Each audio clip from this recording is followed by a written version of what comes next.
saya membaca ada tulisan yang berkata seperti ini. Senin ditagi, oke. Selasa ditagi, iya. Rabu ditagi, bentar. Kamis ditagi, sore ya. Jumat ditagi, besok. Sabtu Minggu, bank tutup. Janji adalah utang dan utang membuat banyak janji. Berjumpa lagi dengan saya Monica Martin malam ini di Solution Talk Show. Ada Jawaban TV dalam acara Pendeta Juga Manusia. Malam ini saya ditemani oleh bapak-bapak yang luar biasa. Sebelum kita berdiskusi, sebelum kita berbicara malam ini tentang persoalan yang banyak orang mencoba untuk menghindar dari persoalan ini, tapi kita akan berbicara malam ini tentang 6 huruf HUTANG, hutang.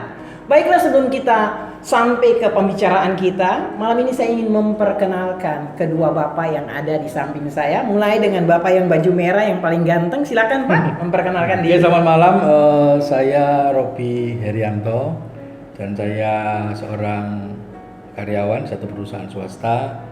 Dan hari ini saya bergabung untuk membagi apa yang saya pahami mengenai utang. Oke, yang kedua, bapak yang ganteng ini. Selamat malam semuanya, para penonton, para pemirsa. Nama saya Peter Semiawan. Saya seorang pelayan Tuhan dan juga seorang pelaku bisnis di marketplace. Hari ini boleh bersama-sama berbincang-bincang tentang topik yang sudah disepakati. Mari silakan Bu. Hutang. Bolehkah berhutang? Kita awali dengan mereka dua. Beliau berdua ini adalah selain bekerja di marketplace, mereka berdua juga adalah hamba Tuhan dalam kurung pendeta. Jadi ada pertanyaan seperti ini menyangkut dasar Alkitab dalam 2 Raja-Raja 4 ayat 1-7 tentang seorang nabi yang mempunyai keluarga, 2 anak, 1 istri, dan entah kenapa akhirnya nabi ini meninggal. Dan waktu nabi ini meninggal tidak taunya punya hutang. Dan waktu punya hutang, orang-orang penagih hutang itu datang kepada istrinya dan mau mengambil anaknya sebagai jaminan atau sebagai untuk membayar hutang dari nabi ini. Nah, pertanyaan saya malam ini, bagaimana menurut pandangan Bapak berdua, hutang itu diperbolehkan atau tidak? Tentunya punya dasar Alkitab. Saya mulai dengan Pak Robi. Silakan Pak. Saya ingin sedikit memberikan pandangan ya, bahwa kata yang benar itu bukan hutang, tapi utang. Utang. Ya. Oke. Nah, pengertian menurut Kamus Besar Bahasa Indonesia, utang itu adalah uang yang dipinjam dari orang lain, atau yang kedua kewajiban. Jadi sesuatu yang harus mengembalikan dari apa yang sudah diterima. Ya, ada uang yang dipinjam dan kewajiban yang harus dibayar kembali, gitu. Nah, jadi secara umum memang di kehidupan modern utang itu tidak terhindarkan. Bisa, karena utang itu tidak selalu uang ya, bisa utang budi, bisa utang nyawa, bisa utang macam-macam ya. Nah, tapi kalau dalam hal ini kita berbicara soal utang, problemnya bukan di boleh nggak boleh Bu Mona, tapi konteks hutang itu apa dulu dan untuk apa. Karena pada waktu orang berutang itu pasti dia memiliki tujuan dengan apa yang dia utangkan itu, diutang itu ya, ada tujuannya. Dan tujuannya itu apa? Nah, kita mesti lihat kembali lagi. Karena di dalam kehidupan modern hari-hari ini bukan soal boleh nggak boleh, tapi pertimbangannya adalah bagaimana kita mengembalikan utang itu. Kalau kita berutang, kita harus memperhitungkan bisa nggak kita bayar. Gitu. Dan untuk apa utang itu? Saya pikir itu yang saya pahami mengenai utang. Oke, berarti menurut Bapak boleh berutang? Ya, kalau secara spesifik Alkitab tidak pernah membahas boleh nggak boleh, karena di dalam hukum Taurat pun itu di kalangan orang Israel itu ada seperti yang kita bisa buka di dalam Ulangan pasal 24 ya, ayat 10 sampai 11 dikatakan demikian. Apabila engkau meminjamkan sesuatu ya kepada sesamamu. Jadi ada tindakan meminjamkan sesuatu kepada sesama. Janganlah engkau masuk ke rumahnya untuk mengambil gadai daripadanya. Ya, itu yang diulangkan. Kemudian di Keluaran 22:25. Jika engkau meminjamkan uang kepada salah seorang dari umatku, orang yang miskin di antaramu, maka janganlah engkau berlaku sebagai seorang penagih hutang terhadap dia. Jadi dalam penjabaran di kitab Taurat itu Musa menuliskan hutang itu ada, pinjam meminjam uang itu ada. Hanya bagaimana perlakuan orang yang meminjam dan orang yang dipinjamin gitu. Nah ini yang ditekankan pada proses ininya, maksudnya bukan soal pinjam meminjamnya, tapi soal perlakuannya. Jadi kalau kamu meminjamkan uang kepada saudaramu, jangan mengambil gadai. Berarti dari tadi atas dasar kebenaran firman yang Bapak katakan dalam Keluaran 22 ayat 25 bahwa bisa meminjam uang, dari ayat di atas tadi berarti hukum tentang meminjam berarti yang meminjam tidak salah dong ya. Ya. Jadi karena ini hukumnya, ini ada tertulis di sini. Jadi yang mau meminjam, Bapak punya uang dan saya datang untuk meminjam, tidak salah dong ya. Salah. Bagaimana menurut Pak Peter? Iya, kalau untuk utang itu seperti ditunjukkan di dalam Alkitab, ada tentang menyinggung tentang hutang ya. Jadi kalau tadi Ibu sudah baca Keluaran 22 ayat 25 itu berkata, jika engkau meminjamkan uang kepada salah seorang dari umatku, orang yang miskin di antaramu, maka janganlah engkau berlaku sebagai seorang penagih utang terhadap dia. Janganlah kamu bebankan bunga uang kepadanya. Nah, ini perspektif Alkitab, artinya ada peristiwa utang ya terjadi itu sudah sejak lama, sejak perjanjian lama. Jadi prinsipnya adalah begini,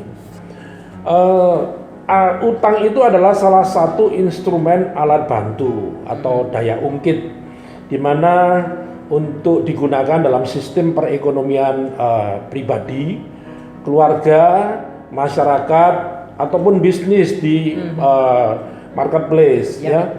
Nah, jadi kalau Alkitab mengatakan ada orang yang berutang, artinya ada orang yang memang butuh gitu loh. Jadi saya pikir juga tidak ada salahnya berutang itu, cuman masalahnya adalah prinsip meminjam itu harus dikembalikan. Itu artinya apa? Orang bertanggung jawab terhadap apa yang dipinjam. Itu yang penting. Ya, jangan sampai kita berutang lalu kita lupa untuk mengembalikan. Itu namanya ngemplang, gitu. Namanya makan uang teman kan gitu, sengaja. Itu berarti kejahatan kan? Dan itu yang tidak diperbolehkan. Jadi bertanggung jawablah terhadap apa yang kita pinjam, seperti itu. Berarti dari pandangan Pak Robi dan Pak Peter, sesuai dengan landasan firman Tuhan, berarti boleh berhutang. Nah, pertanyaan saya, tadi kalau kita kembali ke 2 Raja-Raja 4 ayat 1 sampai 7, ini berbicara tentang nabi atau hamba Tuhan. Pada zaman now ini dibilang pendeta. Bagaimana menurut Bapak-bapak? Apakah boleh pendeta berhutang? Karena tidak semua pendeta sama. Kalau pendeta yang di kota punya banyak fasilitas, tetapi pendeta-pendeta penginjil, mereka itu kadang-kadang berhutang untuk pelayanan. Ini bagaimana menurut pandangan Bapak berdua? Silakan Pak Rob. Apa dulu boleh? Ya, oke. Memang setiap orang punya kebutuhan ya, khususnya dalam hal finansial. Apalagi hamba Tuhan yang memang mendedikasikan hidupnya mengabdi untuk melayani pekerjaan Tuhan. Entah itu di kota besar, entah itu di desa ya. Tentunya pasti butuh biaya, tidak mungkin tidak butuh biaya, pasti ada biaya. Nah, tentunya ada yang cukup, ada yang kurang, gitu. Nah, saat lebih misalnya hamba Tuhan, misalnya seorang pelayan Tuhan itu punya misalnya bisnis sampingan, contoh misalnya kami memiliki bisnis sendiri, lalu kemudian ketika kami melayani, kami tidak memikirkan harus kami makan dari biaya dari persembahan gereja, tidak. Tapi juga ada orang-orang yang memang membutuhkan. Dalam hari ini misalnya mereka tidak bekerja di dunia sekuler, tapi mereka juga istilahnya menerima persembahan, ya tidak ada salahnya juga. Dan juga ada hamba Tuhan yang di desa misalnya, mereka melakukan pelayanan perintisan. Tentunya kan pasti butuh biaya banyak, ya. Memang harus ada perencanaan, harus ada dirancang dari awal, kemudian harus siap apa yang dipersiapkan, nggak cuma hanya uang atau kebutuhan-kebutuhan yang bersifat material, tapi juga siap dengan secara mental. Andai kata misalnya kalau di daerah itu kita sudah melakukan pelayanan tapi mengalami kekurangan, lalu kemudian kebutuhan keuangan dan dibutuhkan uang, nah bagaimana caranya? Ya toh, tentunya juga pasti akan mengalami kesulitan kalau tidak ada biaya. Lalu kemudian caranya bagaimana untuk mendapatkan keuangan juga, ini kan juga pasti proses setiap orang pasti berbeda. Terus apakah sengaja harus berutang misalnya? Nah kalau berutang kepada siapa kan gitu. Nah sedangkan instrumen kita berutang itu pun harus ada jaminan, misalnya utang ke perusahaan atau di dalam arti lembaga bank misalnya yang memberi utang, tentu kan mereka minta jaminan. Saya setuju, saya potong Bapak sampai di sini. Saya setuju dengan statement Bapak. Tetapi yang saya mau katakan yang sementara terjadi saat ini isunya bahwa ada hamba-hamba Tuhan yang memang full time melayani dan mereka berhutang. Tetapi kadang-kadang jemaat ini tidak mau tahu. Kok pendeta berhutang? Kayak Tuhan aja tidak sanggup untuk menolong mereka. Ini memang terjadi saat ini dalam era seperti ini. Tetapi kebanyakan jemaat itu tidak mengetahui pendeta juga manusia. Nah, bagaimana menurut Pak Robi? Saya ada satu ayat yang menarik yang seringkali jadi landasan seakan-akan anak Tuhan tuh nggak boleh berhutang. Di Roma 13 ayat 8, ya. Roma 13 ayat 8 mengatakan begini. Janganlah kamu berhutang apa-apa kepada siapapun juga, tetapi hendaklah kamu saling mengasihi. Sebab barang siapa mengasihi sesamanya manusia, ia sudah memenuhi hukum Taurat. Jadi ayat ini diambil begitu saja dan dititik beratkan kepada bagian A. Janganlah kamu berhutang apa-apa kepada siapapun juga. Padahal sebenarnya maksud ayat ini harus kita hubungkan di ayat sebelumnya, ayat yang ke-7. Bayarlah kepada semua orang apa yang harus kamu bayar. Ada pajak, ya, ada cukai, ya, rasa takut kepada orang berhak menerima. Jadi maksudnya bayar di sini, jangan berhutang tuh jangan berhutang cukai, jangan berhutang pajak, gitu. Jadi di sini kita mesti melihat konteks ayat ini, jangan berhutang apa dulu, gitu. Nah, kembali lagi kepada masalah tadi, saya dalam pelayanan itu kiblat saya Rasul Paulus. Rasul Paulus itu bekerja menjadikan tenda, ya, dijual kemudian untuk membiayai pelayanan. Itu salah satu teladan yang sangat bagus menurut saya. Ya. Itu lebih baik memang. Ya. Nah, saya kenal beberapa orang. Saya kasih contoh 2 saja. Yang pertama, saya punya kenalan di Sumatera. Dia seorang pendeta perintisan di beberapa desa di sekitar Lampung, ya. Itu awalnya dia sampai ngojek, dia sampai melakukan banyak hal, sampai terakhir dia mendapatkan istilahnya, saya pakai kata rezeki, ya. Jadi ada teman dari Jogja yang memberi dia modal untuk buka toko batik dan toko batiknya sukses. Nah sekarang dia dari jualan batik itu dia melayani orang-orang di desa, bahkan membagi berkat, gitu ya. Nah kemudian yang kedua, saya juga punya satu teman lagi di kota lain, itu menjadi seorang gembala atas dukungan jemaat. Jadi dia hidupnya sepenuhnya. Ada beberapa jemaat itu yang komitmen untuk mensupport hidup dia, gitu ya. Jadi dia melayani, dia belajar, dia sekolah, semua disupport oleh jemaat. Jadi saya pikir begini, memang hutang ini memang apa? Rada-rada. Memang rada-rada gimana ya? Tapi Ya. yang jadi masalah sebenarnya gini, bukan soal hutangnya, Bu. Ya. Soal bayar dan tidak bayar. Jadi Yes. bukan banyak ya. Saya dengar beberapa orang misalnya, itu siapa? Pendeta ini ya. Dia mah kalau hutang nggak bayar, misalnya gitu. Dia yang membangun gereja. Ini ada juga contoh sampai utang ke toko bangunan sekian ratus juta tidak dibayar sampai berapa lama, akhirnya dia mendapatkan nilai yang buruk gitu di hadapan orang-orang. Di mata jemaat sih jemaat nggak tahu, tapi di balik itu orang-orang yang terlibat membantu pembangunan gedung yang dia bangun untuk pelayanan gitu ya, untuk sekolah, untuk gereja juga, akhirnya ya untung ada orang lain yang kemudian mau membantu membayar walaupun belum sepenuhnya, tetapi kan dia sudah mencoreng statusnya dia Jadi batu sandungan itu. Saya setuju dengan statement Bapak, tetapi kembali yang tadi Bapak katakan, Bapak menganut kalau mau dibilang aliran Paulus. Sorry ya, aliran Paulus yang bahwa hamba Tuhan dia bekerja dan dari hasil pekerjaannya itu dia bisa menjadi berkat. Saya juga kenal seseorang dan beliau adalah gembala saya, beliau bekerja dan membiayai pelayanan beliau sendiri dan tidak bergantung. Tidak bergantung dengan persembahan, ada persembahan atau tidak ada persembahan, pelayanan tetap jalan dan jemaat enjoy aja. Ada apa-apa urusan gembala. Dan sekarang saya mau tanya nih Pak, bagaimana menurut Bapak sendiri sebagai gembala sidang?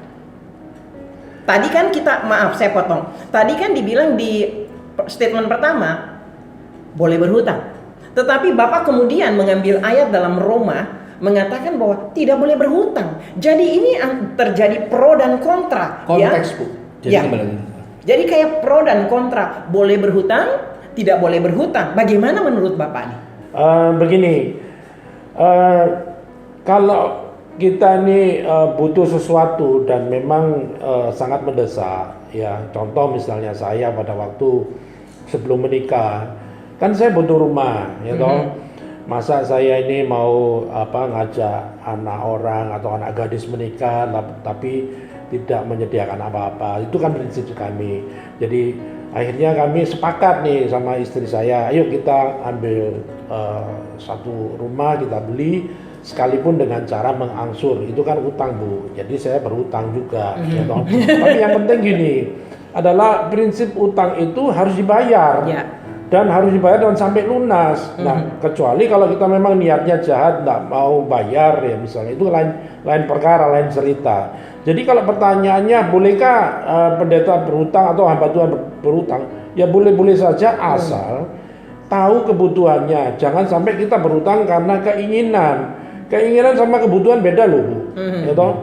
Kalau keinginan itu adalah saya ingin sesuatu apa yang saya lihat mata, misalnya saya ingin itu, misal mobil mewah, tapi nggak punya kemampuan, itu namanya juga celaka. Itu artinya kita memaksakan diri untuk menginginkan sesuatu sampai berutang, akhirnya nggak bisa bayar kan. Artinya gini, contoh seperti besar pasak daripada tiang, artinya tidak ada kemampuan kok bisa menginginkan sesuatu tapi tidak punya kemampuan untuk membayar, ya toh. Nah, kalau pertanyaan tadi Ibu yang dilontarkan kepada saya, ya saya sebagai pelaku bisnis juga berutang juga, artinya utang untuk membeli rumah, lalu kebutuhan untuk beli kendaraan, tapi sampai lunas gitu loh. Jangan sampai nggak lunas gitu. Kalau nggak lunas kan nggak dapat sertifikat. Berarti Bapak waktu berutang, tanggal pembayarannya tepat tanggal? Ya, pada saat disepakati kan orang berutang itu kan ada perjanjian. Ada perjanjian utang piutang, itu kesepakatan antara kita peminjam dengan yang meminjami. Itu harus disepakati sampai lunas. Itu namanya perjanjian dan itu harus dilaksanakan. Ya toh, itulah menjadi tanggung jawab kita.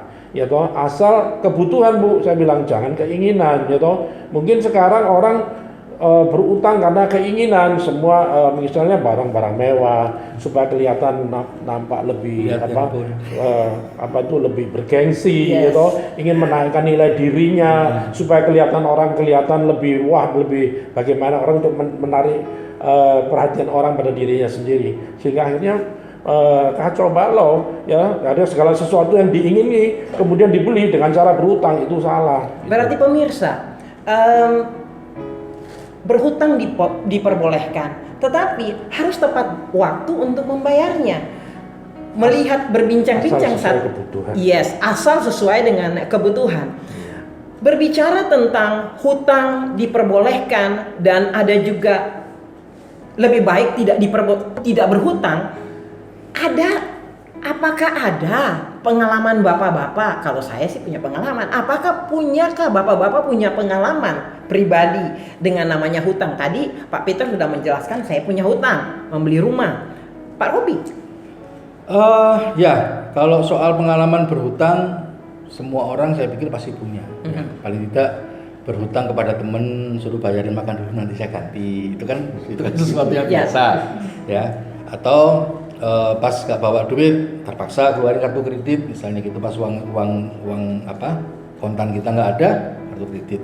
Ya saya pikir saya mengalami, cuman memang saya berusaha sebisa mungkin tidak berhutang. Karena ini loh, yang membuat kita susah itu seringkali itu kewajiban, Bu. Kewajiban untuk membayar. Pada waktu kita punya uang sekian, mestinya bisa dipakai untuk yang lain, terpaksa dipakai untuk bayar hutang. Karena itu kewajiban, gitu. Nah, saya berusaha sebisa mungkin jangan berhutang, gitu. Berusaha. Walaupun saya tidak anti terhadap hutang, tapi saya berusaha untuk tidak berhutang. Jadi saya pikir ayat yang mengatakan bahwa kita rasa cukup itu berfaedah, ya. Ibadah disertai dengan rasa cukup itu besar faedahnya. Nah, rasa cukup inilah yang mesti kita miliki. Gitu. Kembali ke soal mengelola hidup, ya. Itu rasa cukup itu yang membuat kita bisa membedakan antara Pak Peter tadi bilang kebutuhan dan keinginan. Cukupkanlah dirimu dengan apa yang ada padamu. Kalau kita punya pendapatan sekian, ya dengan sekian itulah. Jangan dengan sekian kita berpikir untuk cari mobil, berpikir untuk beli apa. Kalau memang tidak punya kemampuan, ya sudah. Stres, Bu. Wah, saya kalau ditanya sama orang, Rob, kamu kepingin beli rumah? Saya mikir-mikir loh, dengan kemampuan saya beli rumah mampu apa tidak, gitu. Jadi saya pikir ya lebih baik dengan apa yang ada kita hidupi. Nah, baiklah pemirsa, saya potong Pak Robi sebentar. Pemirsa, yang saya mau katakan saat ini dari perbincangan kita, berdasarkan kebenaran firman Tuhan, yang pertama, boleh berhutang di Keluaran 22 ayat 25, tetapi kita kembali lagi di Roma 13 ayat 8, janganlah kamu berhutang apapun kepada siapapun. Seperti ada pro dan kontra, ada dua kubu, ada dua sepertinya bertolak belakang. Pak Robi katakan, boleh berhutang, tetapi saya berusaha kalau bisa untuk jangan sampai berhutang. Boleh berhutang, tetapi dia mengusahakan untuk jangan sampai berhutang. Sebagai narasumber, saya mungkin tidak bisa memberikan masukan atau bagaimana. Tetapi yang saya mau katakan, waktu kita punya hutang, hadapi hutang itu. Datangin orang itu dan selesaikan secara gentle, tidak usah takut. Karena kadang-kadang waktu hutang membuat kita takut, membuat malapetaka buat kita. Kita malah menghindar, lari daripada orang yang kita hutangi. Bagaimana menurut Bapak? Sebenarnya ya, berhutang itu bukanlah pilihan yang ideal sesungguhnya. Seharusnya kita ini tahu kondisi kita, gitu. Saat kita ini butuh, saat kita ini perlu, gitu ya. Kita apa yang harus kita lakukan, ya itu harus bekerja lebih keras, gitu, dengan tangan kita ini, supaya apa? Kita tidak selalu berhutang ataupun mengandalkan orang lain, apalagi memanfaatkan orang lain. Jadi bekerja dengan sungguh-sungguh, lebih keras lagi, untuk supaya kita ini diberkati secara finansial. Supaya apa? Dengan tujuan supaya kita bisa membantu orang lain, ya toh. Itu merupakan statement daripada pendapat saya, ya. Jadi memang kalau kita misalnya terpaksa harus berutang, ya nggak apa-apa, asal bertanggung jawab tadi yang sudah saya sampaikan tadi, ya. Yang penting jangan sampai kita meninggalkan kewajiban dan tanggung jawab. Bagaimana menurut Bapak kalau kita sudah terlanjur hutang? Kita sudah terlanjur berhutang ini. Bagaimana? Setelah kita mendengarkan orang-orang mungkin di luar sana yang menonton acara ini yang sudah terlanjur berhutang, yang tahu sebenarnya bahwa memang tidak boleh berhutang atau menghindari hutang. Berhutang boleh, tetapi sekarang karena keadaan, apalagi keadaan seperti sekarang ini, membuat mereka tidak bisa membayar hutang mereka. Itu bagaimana? Apakah ada sesuatu yang bisa dibagikan untuk mereka? Bagaimana kalau sudah terlanjur berhutang? Ini saya jawab ya. Utang itu sebagai alternatif yang terakhir. Misalnya dalam kondisi force majeure, misalnya dalam kondisi bencana ataupun darurat, ya contoh kayak sekarang ini mengalami musibah, banyak orang-orang yang mengalami kehilangan pekerjaan, lalu kemudian kebutuhan terus jalan kan, kemudian bagaimana caranya untuk meringankan beban mereka? Tentunya mereka harus memikirkan bagaimana bisa berkreasi untuk menciptakan sebuah peluang-peluang usaha misalnya. Kalau misalnya dari dulu jadi contoh misalnya dari pegawai karyawan, lalu kemudian dirumahkan, kemudian nggak bisa bekerja, terus kemudian kita harus putar otak untuk bagaimana caranya supaya kita menghasilkan finansial kan Bu. Itu harus timbul dari diri kita sendiri, itu kita kreatif, itu kita harus inovatif, harus tetap aktif bekerja, nggak boleh diam dalam kondisi seperti begini. Kalau kita pasif, kita nggak dapat apa-apa, apalagi yang sudah dirumahkan, nggak ada penghasilan. Jangan pasif. Bagaimana menurut Bapak? Aktif. Ya. Sudah terlanjur berhutang? Sudah terlanjur berhutang. Ya. Dan harus penagih hutang sekarang datang. Yang pertama ya, tadi mencari peluang usaha. Yang kedua, hiduplah berhemat. Yes. Tatalah bagaimana caranya. Biasanya seminggu 5 kali ke restoran, ya sekarang jangan ke restoran. Masak sendiri aja. Masak sendiri aja di rumah. Saya setuju. Dan model masakannya juga harus mulai diturunkan, jangan dan lebih higienis. Harus iya. Nah, kemudian yang kedua itu, yang ketiga cicil dengan kemampuan yang yes. Saya punya teman dibantu ya, pada waktunya bayar telepon diblokir. Dimatiin, diblokir, dia nggak mau ketemu, nggak mau ini, lari, menghilang. Itu yang terjadi di sekitar kita. Nah, kembali lagi soal karena kita membahas soal pendeta ya, bagaimana dengan pendeta-pendeta yang sudah terlanjur berhutang atau memiliki kondisi. Saya pikir sejak awal pada waktu dia memutuskan untuk menjadi seorang hamba Tuhan full timer, dia sudah harus siap dengan kondisi yang seperti ini. Saya percaya Tuhan itu tidak pernah salah memilih orang. Tuhan tidak pernah salah memanggil orang, gitu. Jadi kalau sampai Anda dipanggil, tentunya Anda pasti disiapkan di perintisan, di mana di sinode apa Anda bernaung, itu saya pikir Tuhan sudah persiapkan segala sesuatu. Tinggal bagaimana Anda menjalani. Gitu. Nah itu perlu saya pikir perlu hikmat, saya pikir perlu itu tadi seperti banyak loh hari-hari ini orang tidak bisa membedakan keinginan dan kebutuhan. Ya. Banyak yang nggak bisa membedakan antara kebutuhan untuk pelayanan atau kebutuhan atau keinginan untuk supaya kelihatan keren. Ya. Masa saya nggak punya jas? Ya sudah, nggak punya jas ya pakai pelayan pakai batik aja atau pakai kemeja. Ada, jangan karena murah batik. Iya. Karena terkesan gini loh, Bu, orang di mimbar ya, terkesan biar kelihatan auranya kelihatan, karismatiknya karismanya terbangun dari apa? Dari penampilan. Padahal sebenarnya karisma itu bukan sesuatu yang bisa dibangun dari penampilan.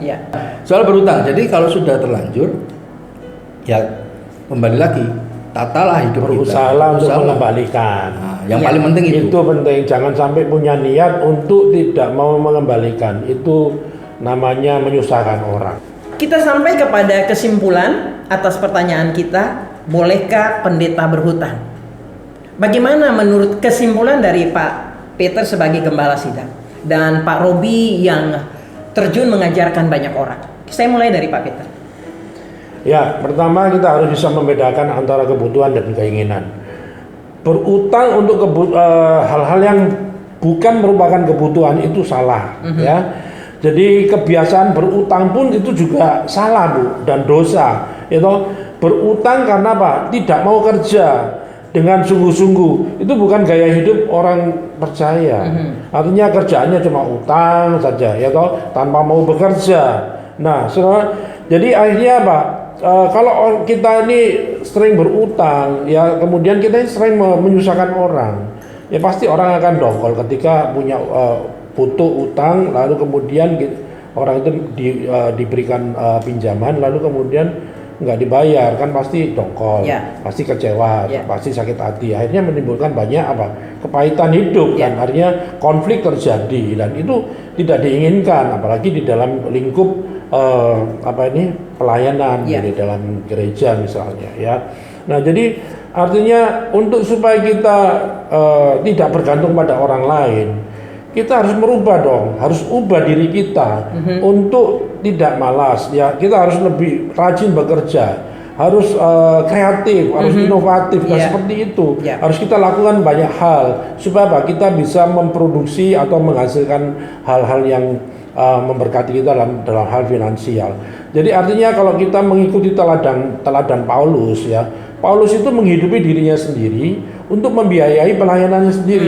Itu lebih bagus, jauh lebih bagus. Jadi kalau saya bilang mungkin orang tidak sama seperti Paulus, ya. Ada yang tidak seperti itu, tidak masalah. Tapi artinya dalam kondisi seperti sekarang begini misalnya, kondisi pandemi tidak ada ibadah, apa yang terjadi? Kan susah, sulit juga kan. Jadi harus ada alternatif.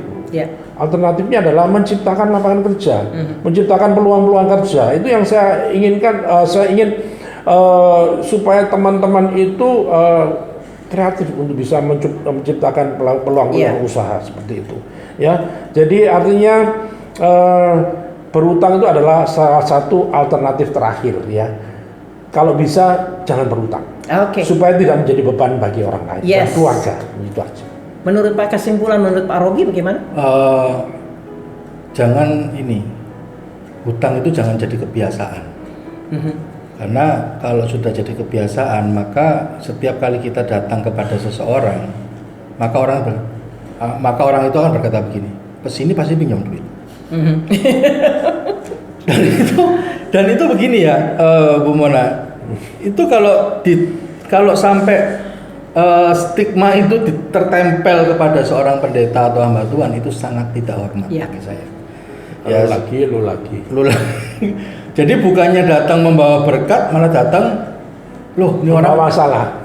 Akhirnya orang yang didatang ini bukannya mendapat berkat firman, bertumbuh malah. Nah, saya pikir begini, hindari budaya berutang. Gitu. Jadi seperti tadi saya bilang, seseorang yang dipanggil menjadi seorang gembala atau pendeta atau pelayan Tuhan, penginjil atau apapun, itu sudah harus siap dengan kondisinya. Gitu. Jadi pada waktu menjalani kehidupan, ya dia harus sudah belajar untuk melepaskan segala keinginan, lepaskan beban dan dosamu, baru kamu bisa masuk dalam pertandingan gitu. Kalau nggak masuk dalam pertandingan nggak bisa.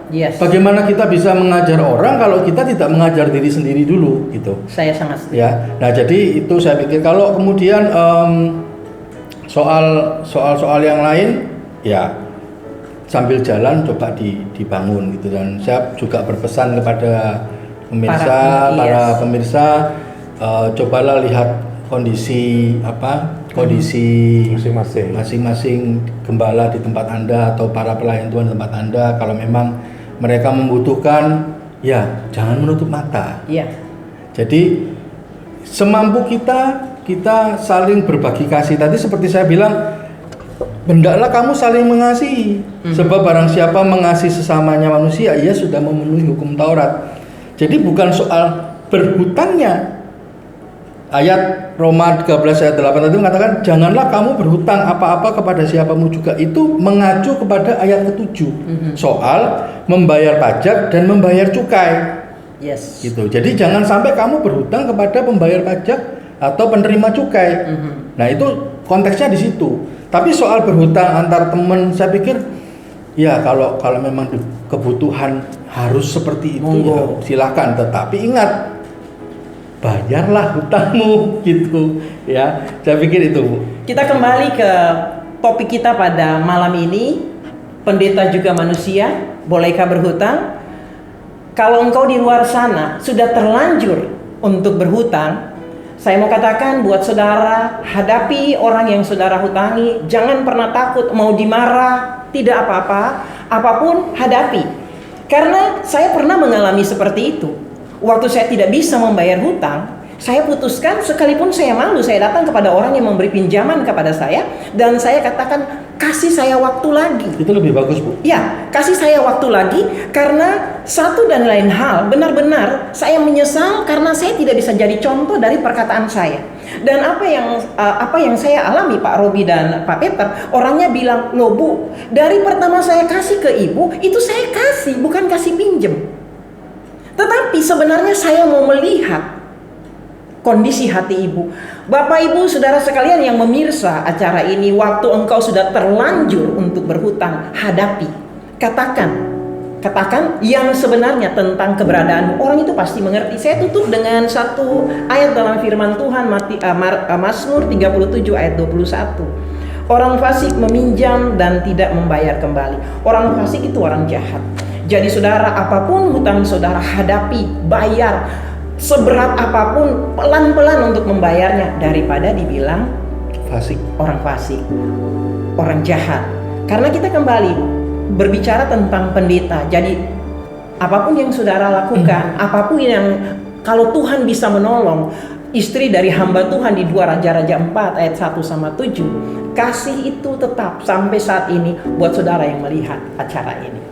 Kita sampai di penghujung. Saya mengucapkan terima kasih untuk kehadiran Pak Robi dan Pak Peter. Terima kasih untuk ada di acara talk show pada malam ini. Untuk saudara sekalian, kita akan berjumpa kembali di minggu depan dalam acara yang sama di talk show Ada Jawaban TV. Bersama saya Monica Martin. Saya Peter Seniawan. Dan saya Robi Herianto. Kami mengucapkan sampai bertemu kembali. Tuhan memberkati. Tuhan berkati.